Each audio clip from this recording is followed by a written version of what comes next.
ರಾಜ್ಯದ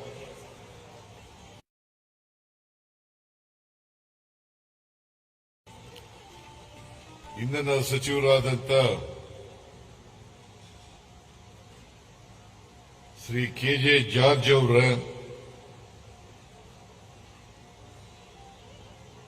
ಚಿಕ್ಕಬಳ್ಳಾಪುರ ಜಿಲ್ಲೆಯ ಉಸ್ತುವಾರಿ ಸಚಿವರಾದಂಥ ಡಾಕ್ಟರ್ ಸುಧಾಕರ್ ಅವರ ರಾಜಕೀಯ ಕಾರ್ಯದರ್ಶಿಗಳಾದಂಥ ಶ್ರೀ ನಸೀರ್ ಅಹಮದ್ ಅವರ ಕರ್ನಾಟಕ ನವೀಕರಿಸಬಹುದಾದಂಥ ಇಂಧನ ಅಭಿವೃದ್ಧಿ ನಿಗಮದ ಅಧ್ಯಕ್ಷರಾದಂಥ ಶ್ರೀ ರಾಜೇಗೌಡ ಅವರ ಈ ಸಮಾರಂಭದ ಅಧ್ಯಕ್ಷತೆ ವಹಿಸಿರ್ತಕ್ಕಂಥ ಶಾಸಕರು ಆದಂಥ ಶ್ರೀ ಪುಟ್ಟಸ್ವಾಮಿ ಗೌಡ ಅವರ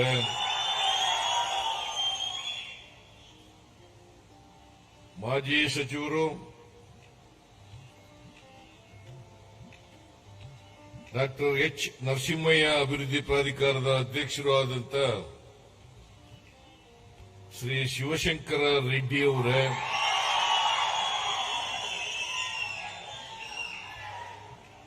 ಬಾಗೇಪಲ್ಲಿ ಶಾಸಕರಾದಂಥ ಶ್ರೀ ಸುಬ್ಬಾರೆಡ್ಡಿ ಅವರ ಚಿಕ್ಕಬಳ್ಳಾಪುರ ಶಾಸಕರಾದಂಥ ಶ್ರೀ ಪ್ರದೀಪ್ ಈಶ್ವರ್ ಅವರ ವಿಧಾನ ಪರಿಷತ್ತಿನ ಸದಸ್ಯರುಗಳಾದಂಥ ಅನಿಲ್ ಕುಮಾರ್ ಅವರ ಶ್ರೀ ಶ್ರೀನಿವಾಸ್ ಅವರ ಅಪರ ಮುಖ್ಯ ಕಾರ್ಯದರ್ಶಿಗಳಾದಂಥ ಶ್ರೀ ಗೌರವ್ ಗುಪ್ತಾ ಅವರ ಜಿಲ್ಲಾ ಗ್ಯಾರಂಟಿ ಯೋಜನೆಗಳ ಅನುಷ್ಠಾನ ಸಮಿತಿಯ ಅಧ್ಯಕ್ಷರಾದಂಥ ಎಸ್ ರಮೇಶ್ ಅವರ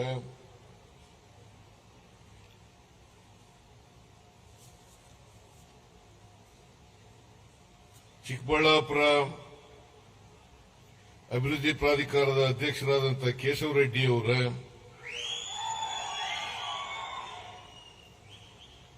ಎಲ್ಲ ಅಧಿಕಾರಿ ಸ್ನೇಹಿತರೆ, ಇಲ್ಲಿ ಆಗಮಿಸಿರ್ತಕ್ಕಂಥ ಆತ್ಮೀಯ ಬಂಧುಗಳೇ, ತಾಯಂದಿರೇ, ಮಾಧ್ಯಮದ ಗೆಳೆಯರೇ, ಇವತ್ತು ಗೌರಿಬಿದನೂರಿನಲ್ಲಿ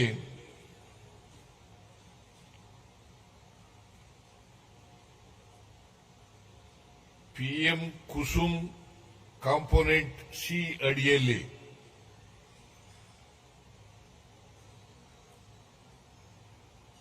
ಸೌರೀಕರಣ ಯೋಜನೆಗೆ ಚಾಲನೆ ಕೊಡ್ತಕ್ಕಂಥ ಕಾರ್ಯಕ್ರಮದಲ್ಲಿ ನಾವೆಲ್ಲರೂ ಕೂಡ ಭಾಗವಹಿಸಿದ್ದೇವೆ.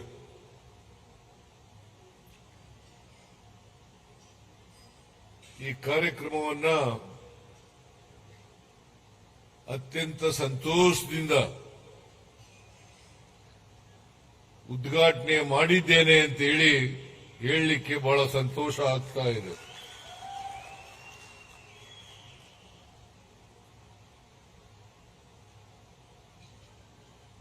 ಈ ಪಿಎಂ ಕುಸುಮ್ ಕಾಂಪೋನೆಂಟ್ ಸಿ ಅಡಿಯಲ್ಲಿ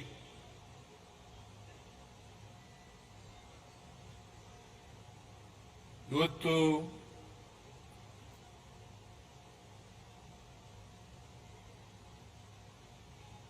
ಅಧಿಕೃತವಾಗಿ ಚಿಕ್ಕಬಳ್ಳಾಪುರದಲ್ಲಿ ಚಾಲನೆ ಆಗ್ತಾ ಇದೆ.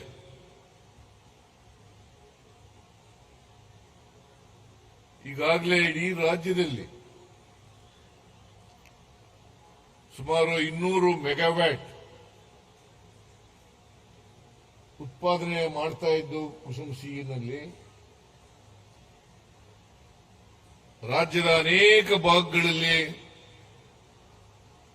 ಇದು ಚಾಲ್ತಿನಲ್ಲಿ ಇರುತ್ತದೆ. ಯೋಜನೆ ಇವತ್ತು ಚಿಕ್ಕಬಳ್ಳಾಪುರದಲ್ಲಿ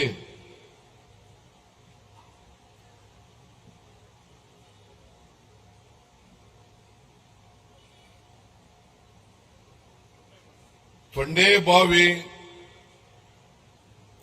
ಉಪಸ್ಥಾವರ ಮತ್ತೆ ಹನುಮೇನಹಳ್ಳಿ ಇಲ್ಲಿ ಈ ದೊಡ್ಡ ಸೌರ ಘಟಕವನ್ನು ಪ್ರಾರಂಭ ಮಾಡ್ತಾ ಇದ್ದೀವಿ.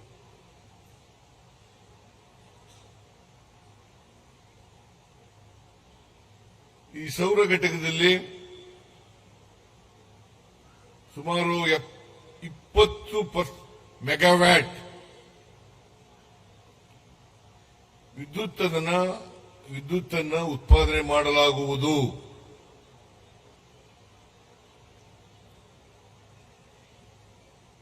ಇದರಿಂದ ರೈತರ ನೀರಾವರಿ ಪಂಪ್ಸೆಟ್ಗಳಿಗೆ ವಿದ್ಯುತ್ತನ್ನ ಹಗಲೊತ್ತು 3 ಫೇಸ್ನಲ್ಲಿ 7 ಗಂಟೆ 5 ಗಂಟೆ ಒಳಗಡೆ ಕೊಡ್ತೀವಿ.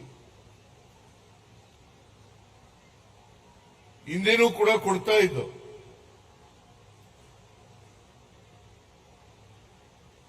ಆದರೆ ಹಗಲೊತ್ತೇ ಕೊಡ್ತಾ ಇರಲಿಲ್ಲ. ಈಗ ರೈತರಿಗೆ ಹಗಲೊತ್ತು ಕೊಡ್ತಾ ಇದ್ದೇವೆ. ಈಗೆಲ್ಲ ನೀವು ನೋಡಿದ್ದೀರಿ, ಅನೇಕ ಜಿಲ್ಲೆಗಳ ರೈತರುಗಳು ನನ್ನ ಜೊತೆ ಸಂವಾದವನ್ನ ಮಾಡಿದ್ರು. ಎಲ್ಲ ರೈತರುಗಳು ಕೂಡ ಹೇಳ್ತಾ ಇದ್ದಾರೆ, ಈ ಕುಸುಮ್ ಸಿ ಯೋಜನೆಯಿಂದ ನಮಗೆ ಬಹಳ ಉಪಯೋಗ ಆಗಿದೆ. ಈ ಯೋಜನೆಯನ್ನು ತಂದು ರೈತರಿಗೆ ರಾತ್ರಿ ವೇಳೆ ವಿದ್ಯುತ್ ಸರಬರಾಜು ಮಾಡತಕ್ಕಂಥ ಪದ್ಧತಿ ನಿಂತಿದೆ. ರಾತ್ರಿ ಹೊತ್ತು ಹೋಗಬೇಕಾಗಿತ್ತು ರೈತರು. ಅಲ್ಲಿ ಪ್ರಾಣಿಗಳ ಭಯ ಇತ್ತು, ಬೇರೆ ಹಾವು ಚೇಳುಗಳ ಭಯ ಇತ್ತು, ಮತ್ತೆ ವಿದ್ಯುತ್ತು ಅಪವ್ಯಯ ಆಗ್ತಾ ಇತ್ತು. ಈ ಅಪವ್ಯಯ ಆಗ್ತಕ್ಕಂಥದ್ದು ನಿಂತಿದೆ. ಸಂಪೂರ್ಣವಾಗಿ ಗುಣಮಟ್ಟದ ವಿದ್ಯುತ್ತು ರೈತರ ಪಂಪ್ಸೆಟ್ಗಳಿಗೆ ಸಿಗ್ತಾ ಇದೆ. ನಾವು ಯಾವತ್ತೂ ಕೂಡ ನಮ್ಮ ಸರ್ಕಾರ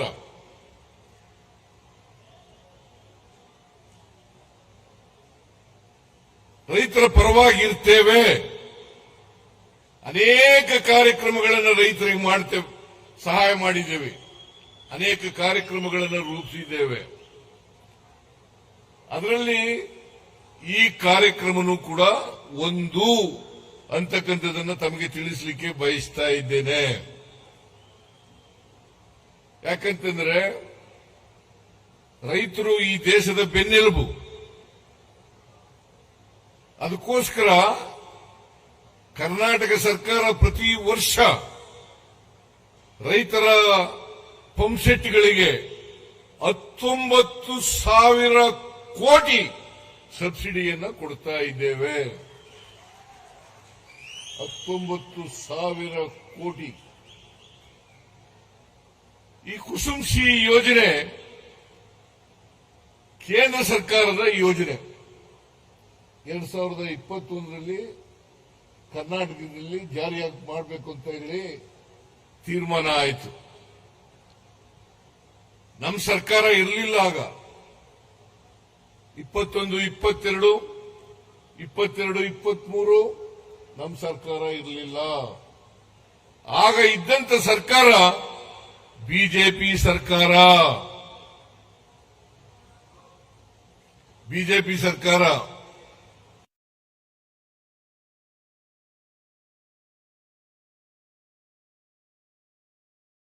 2021ರಲ್ಲಿ ಕರ್ನಾಟಕದಲ್ಲಿ ಮಾಡಬೇಕು ಅಂತೇಳಿ ತೀರ್ಮಾನ ಆಗಿದ್ರೂ ಕೂಡ ಇಂದಿನ ಬಿಜೆಪಿ ಸರ್ಕಾರ 2 ವರ್ಷಗಳ ಕಾಲ ಈ ಯೋಜನೆಯನ್ನ ಜಾರಿ ಮಾಡತಕ್ಕಂಥ ಪ್ರಯತ್ನವನ್ನ ಮಾಡಲಿಲ್ಲ. ಇದನ್ನ ನೀವು ಅರ್ಥ ಮಾಡ್ಕೋಬೇಕಾಗ್ತದೆ. ಅವರು ಮಾಡಿದ್ರೆ, ಅವರು ರೈತ ಪರವಾದಂತ ಕಾಳಜಿ ಇದ್ದಿದ್ರೆ ಅವರು ಆ ಕಾರ್ಯಕ್ರಮವನ್ನು ಜಾರಿ ಮಾಡ್ತಾ ಇದ್ರು. ಅವರು ಜಾರಿ ಮಾಡದೇ ಇರೋದ್ರಿಂದ, ಯಾಕೆಂದ್ರೆ ಇದು ಕೇಂದ್ರ ಸರ್ಕಾರದ ಕಾರ್ಯಕ್ರಮ ಆದರೂ ಕೂಡ ಕುಸುಮ್ ಸಿ ನಲ್ಲಿ 1 ಮೆಗಾವ್ಯಾಟ್ ವಿದ್ಯುತ್ ಉತ್ಪಾದನೆಗೆ 1,05,00,000 ರೂಪಾಯಿಗಳನ್ನ ಕೇಂದ್ರ ಸರ್ಕಾರ ಕೊಡುತ್ತದೆ. ಉಳಿದ ಖರ್ಚನ್ನ, ಉತ್ಪಾದನೆಗೆ ತಗತಕ್ಕಂಥ ವೆಚ್ಚವನ್ನ ರಾಜ್ಯ ಸರ್ಕಾರ ಮಾಡ್ತದೆ ಅಂತಕ್ಕಂಥ ಮಾತುಗಳನ್ನ ಹೇಳಲಿಕ್ಕೆ ಬಯಸ್ತಾ ಇದ್ದೇನೆ. ಯಾಕಂದ್ರೆ 1 ಮೆಗಾವ್ಯಾಟ್ ವಿದ್ಯುತ್ ಅನ್ನು ಉತ್ಪಾದನೆ ಮಾಡಬೇಕಾದ್ರೆ ಸುಮಾರು 3 ಕೋಟಿ ಖರ್ಚಾಗ್ತದೆ. ಈ 3 ಕೋಟಿ ರೂಪಾಯಿನಲ್ಲಿ 1,05,00,000 ಕೇಂದ್ರ ಸರ್ಕಾರ ಕೊಡ್ತಕ್ಕಂಥದ್ದು. ಕುಸುಮ್ ಬಿ ಈಗಾಗಲೇ ಜಾರಿನಲ್ಲಿದೆ. ಕುಸುಮ್ ಬಿಗೆ 50% ರಾಜ್ಯ ಸರ್ಕಾರ ಭರಿಸ್ತದೆ. ಕೇಂದ್ರ ಸರ್ಕಾರ 30% ಮಾತ್ರ ಕೊಡ್ತದೆ. ಮತ್ತೆ ಇನ್ವೆಸ್ಟರ್ಸ್ 20% ಅನ್ನ ಕೊಡ್ತಾರೆ. ನಾನು ಮತ್ತೊಮ್ಮೆ ಪುನರುಚ್ಚಾರ ಮಾಡ್ತೇನೆ, ಇದು ಕೇಂದ್ರ ಸರ್ಕಾರದ ಕಾರ್ಯಕ್ರಮ ಆದರೂ ಕೂಡ ರಾಜ್ಯ ಸರ್ಕಾರ 50% ಕೊಡುತ್ತದೆ. ಕೇಂದ್ರ ಸರ್ಕಾರ ಕೊಡೋದು 30%. ಇನ್ನು ಉಳಿದ 20% ಯಾರು ಬಂಡವಾಳ ಹಾಕ್ತಾರೆ ಅವ್ರು ಕೊಡ್ತಕ್ಕಂಥದ್ದು.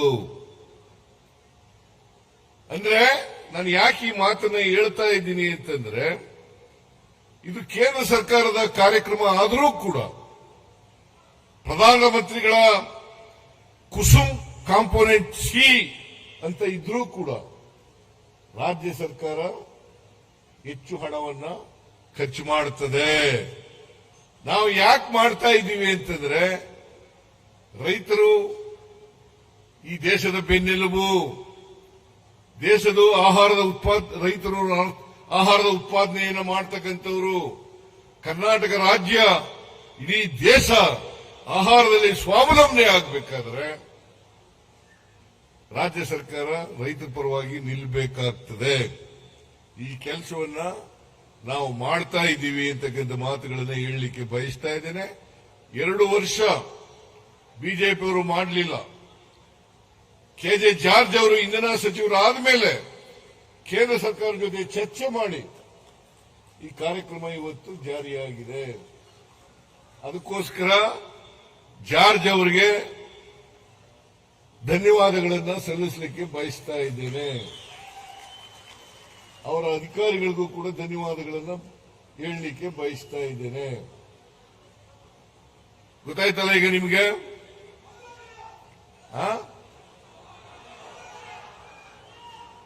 ಬಿಜೆಪಿ ಸರ್ಕಾರ ಒಂದೇ 1 ಮೆಗಾವ್ಯಾಟ್ ವಿದ್ಯುತ್ ಅನ್ನು ಕೂಡ ಉತ್ಪಾದನೆ ಮಾಡಲಿಲ್ಲ. ನಾವು ಅಧಿಕಾರಕ್ಕೆ ಬಂದ ಮೇಲೆ 2 ವರ್ಷದಲ್ಲಿ 4,000ಕ್ಕೂ ಹೆಚ್ಚು ಮೆಗಾವ್ಯಾಟ್ ವಿದ್ಯುತ್ ಅನ್ನು ಉತ್ಪಾದನೆ ಮಾಡಿದ್ದೇವೆ.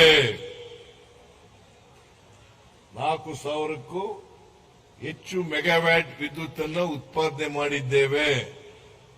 ಇವತ್ತು ಕರ್ನಾಟಕದಲ್ಲಿ 35,000 ಮೆಗಾವ್ಯಾಟ್ ವಿದ್ಯುತ್ ಬಳಕೆ ಆಗ್ತಾ ಇದೆ, ಉತ್ಪಾದನೆ ಆಗ್ತಾ ಇದೆ. ಬಹುಶಃ 2030ಕ್ಕೆ 60,000 ಮೆಗಾವ್ಯಾಟ್ ವಿದ್ಯುತ್ ಅನ್ನ ಉತ್ಪಾದನೆ ಮಾಡಿ ಸರಬರಾಜು ಮಾಡಬೇಕು ಅಂತಕ್ಕಂಥ ಗುರಿಯನ್ನ ನಮ್ಮ ರಾಜ್ಯ ಸರ್ಕಾರ, ಕಾಂಗ್ರೆಸ್ ಸರ್ಕಾರ ಇಟ್ಕೊಂಡಿದೆ ಅಂತಕ್ಕಂಥ ಮಾತುಗಳನ್ನು ತಮಗೆ ತಿಳಿಸಲಿಕ್ಕೆ ಬಯಸ್ತಾ ಇದ್ದೆ. ಇದರರ್ಥ ನಾವು ರೈತರ ಪರವಾಗಿದ್ದೇವೆ. ವಿದ್ಯುತ್ ಅನ್ನ ರೈತರಿಗೆ ಸಾಕಷ್ಟು ಕೊಡಬೇಕು ಅಂತಕ್ಕಂಥದ್ದು ನಮ್ಮ ತೀರ್ಮಾನ. ಯಾಕಂತಂದ್ರೆ ರೈತರು ವಿದ್ಯುತ್ ಅನ್ನ ಬಳಸಿ ವಿದ್ಯುತ್ ಪಂಪ್ಸೆಟ್ಗಳನ್ನ ಬಳಸದೆ ಹೋದರೆ ಬಹಳ ತೊಂದರೆ ಆಗ್ತದೆ, ಆಹಾರದ ಉತ್ಪಾದನೆ ಕಡಿಮೆ ಆಗ್ತದೆ ಅಂತೇಳಿ ಈ ಕಾರ್ಯಕ್ರಮವನ್ನು ನಾವು ಮಾಡ್ತಾ ಇದ್ದೀವಿ. ಅದಕ್ಕೋಸ್ಕರನೇ 19,000 ಕೋಟಿ ರೂಪಾಯಿಗಳ ಸಬ್ಸಿಡಿಯನ್ನ ರೈತರ ಪಂಪ್ಸೆಟ್ಗಳಿಗೆ ಕೊಡ್ತಾ ಇರ್ತಕ್ಕಂಥದ್ದು ರಾಜ್ಯ ಸರ್ಕಾರ. ಯಾವತ್ತೂ ಕೂಡ ನಾವು ರೈತರಿಗೆ ಸಬ್ಸಿಡಿ ಕೊಡೋದನ್ನ ನಿಲ್ಲಿಸತಕ್ಕಂಥ ಕೆಲಸವನ್ನ ಮಾಡಲ್ಲ. ಮೊದಲೇ ಕೊಟ್ಟಿರ್ತೀವಿ.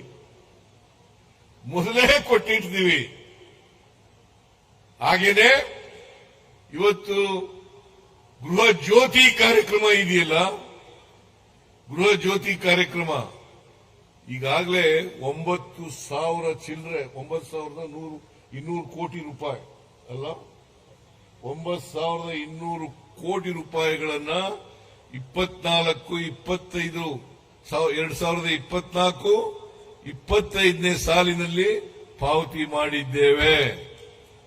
ಸುಮಾರು 1,60,00,000 ಕುಟುಂಬಗಳಿಗೆ 1,64,00,000 ಕುಟುಂಬಗಳಿಗೆ 200 ಯೂನಿಟ್ ವರೆಗೆ ಫ್ರೀ ಕರೆಂಟ್ ಅನ್ನು ಕೊಡ್ತಾ ಇದ್ದೀವಿ. ನೋಡಿ, ನೀವು ಫ್ರೀ ಕರೆಂಟ್ ಕೊಟ್ಟರು ಕೂಡ ಚಪ್ಪಾಳೆ ತಟ್ಟೋದಿಲ್ವಲ್ಲ. ಫ್ರೀ ಕರೆಂಟ್ ಹಿಂದೆ ಯಾವುದಾದ್ರೂ ಸರ್ಕಾರ ಕೊಟ್ಟಿತ್ತ ನಿಮ್ಗೆ? ಇದರ ಅರ್ಥ ನಾವು ಬಡವರ ಪರವಾಗಿದ್ದೀವಿ, ದಲಿತರ ಪರವಾಗಿದ್ದೀವಿ, ಹಿಂದುಳಿದವರ ಪರವಾಗಿದ್ದೀವಿ. ಅದಕ್ಕೋಸ್ಕರವಾಗಿ ಅನೇಕ ಗ್ಯಾರಂಟಿ ಯೋಜನೆಗಳನ್ನು ಜಾರಿಗೆ ತಂದಿರತಕ್ಕಂಥದ್ದು. ಶಕ್ತಿ ಯೋಜನೆ, ಗೃಹಲಕ್ಷ್ಮಿ ಯೋಜನೆ, ಗೃಹ ಜ್ಯೋತಿ ಯೋಜನೆ, ಅನ್ನಭಾಗ್ಯ, ಯುವ ನಿಧಿ ಕಾರ್ಯಕ್ರಮ. ವಿರೋಧ ಪಕ್ಷದವರು, ಜೆಡಿಎಸ್ನವರು ಟೀಕೆ ಮಾಡ್ತಾರೆ. ಏನಂತ ಟೀಕೆ ಮಾಡ್ತಾರೆ? ಈ ಕಾರ್ಯಕ್ರಮಗಳಿಗೆ ಗ್ಯಾರಂಟಿ ಯೋಜನೆಗಳನ್ನ ಜಾರಿಗೆ ಕೊಟ್ಟದ್ರಿಂದ ಅಭಿವೃದ್ಧಿಗೆ ಹಣ ಇಲ್ಲ.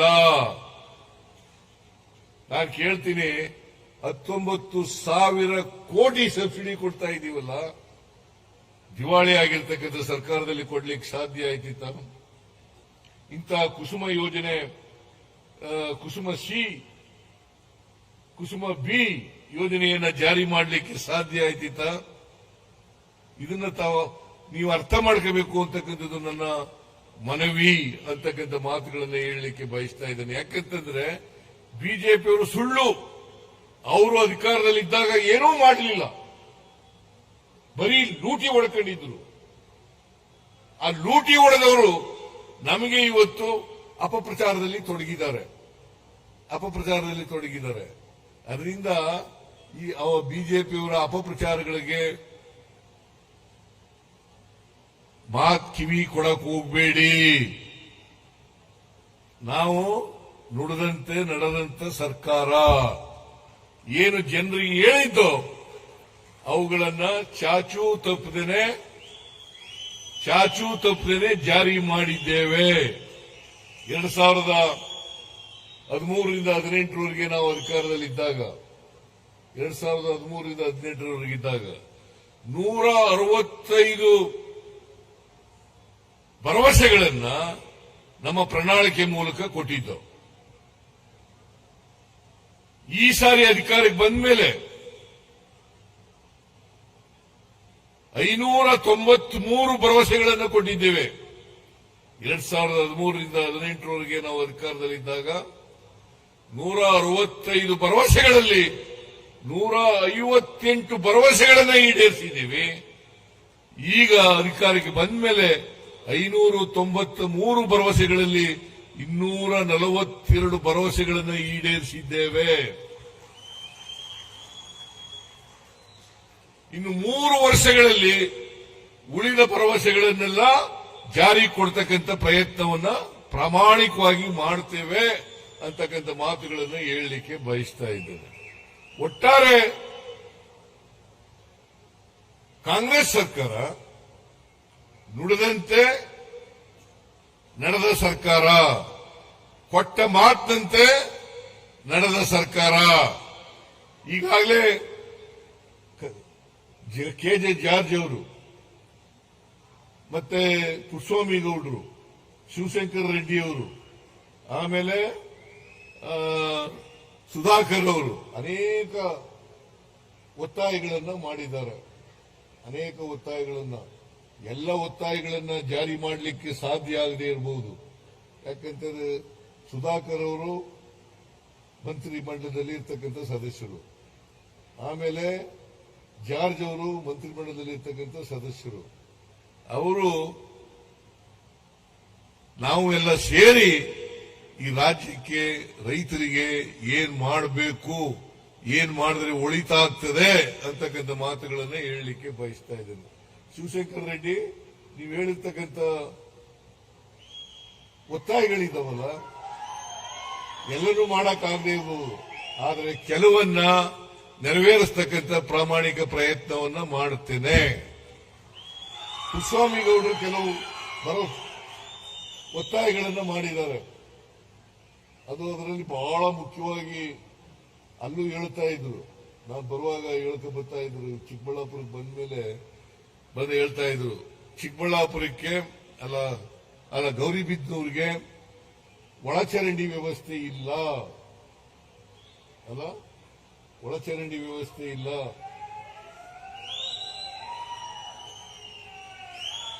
ಅದನ್ನ ಮಾಡಿಕೊಡಬೇಕು ಅಂತೇಳಿ ಅವರು ಒತ್ತಾಯಪೂರ್ವಕವಾಗಿ ಮನವಿಯನ್ನ ಮಾಡಿದ್ದಾರೆ. ನಾನು ಹೇಳಿದೆ, ಈ ವರ್ಷ ಬಜೆಟ್ ಮಂಡನೆ ಆಗ್ಬಿಟ್ಟದೆ, ಮುಂದಿನ ವರ್ಷ 100ಕ್ಕೆ 100 ನಿಮಗೆ ಒಳಚರಂಡಿ ವ್ಯವಸ್ಥೆಯನ್ನ ಮಾಡಿಕೊಳ್ಳೋಣ.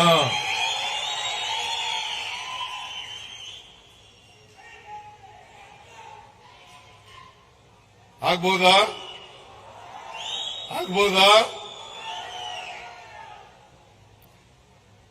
ನಾನು ಕೊನೆಯಲ್ಲಿ ಇಷ್ಟೇ ಹೇಳೋದು, ಈ ಬಿಜೆಪಿಯವರು ಇದ್ದಾರಲ್ಲ, ಅಧಿಕಾರದಲ್ಲಿದ್ದಾಗ ಏನೂ ಮಾಡಲ್ಲ, ಬರೀ ಲೂಟಿ ಹೊಡೆಯೋದು, ಅಧಿಕಾರ ಹೋದ್ಮೇಲೆ ಸುಳ್ಳು ಅಪಪ್ರಚಾರ ಮಾಡೋದು. ಅದನ್ನೆಲ್ಲ ನಂಬಕ್ ಹೋಗ್ಬೇಡಿ. ನಿಮ್ಮ ಆಶೀರ್ವಾದ ಹೇಗೆ 2013ರಲ್ಲಿ 23ರಲ್ಲಿ ಇತ್ತು, ಅದೇ ರೀತಿ ಆಶೀರ್ವಾದ ಯಾವಾಗಲೂ ಕೂಡ ನಮ್ಮ ಮೇಲೆ ಇರಲಿ ಅಂತಕ್ಕಂಥ ಮಾತುಗಳನ್ನು ಹೇಳಿ,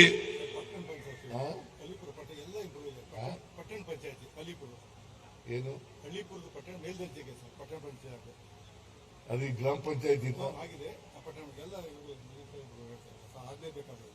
ಈಗ ಅಲಿಪುರ ಗೌರಿಬಿದನೂರು ಕ್ಷೇತ್ರಕ್ಕೆ ಸೇರ್ತದೆ, ಅದು ಗ್ರಾಮ ಪಂಚಾಯಿತಿ ಇದೆ.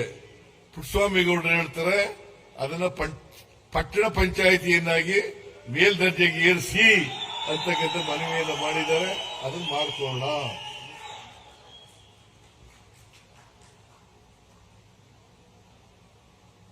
ಮಾಡ್ಕೊಳ್ಳೋಣ.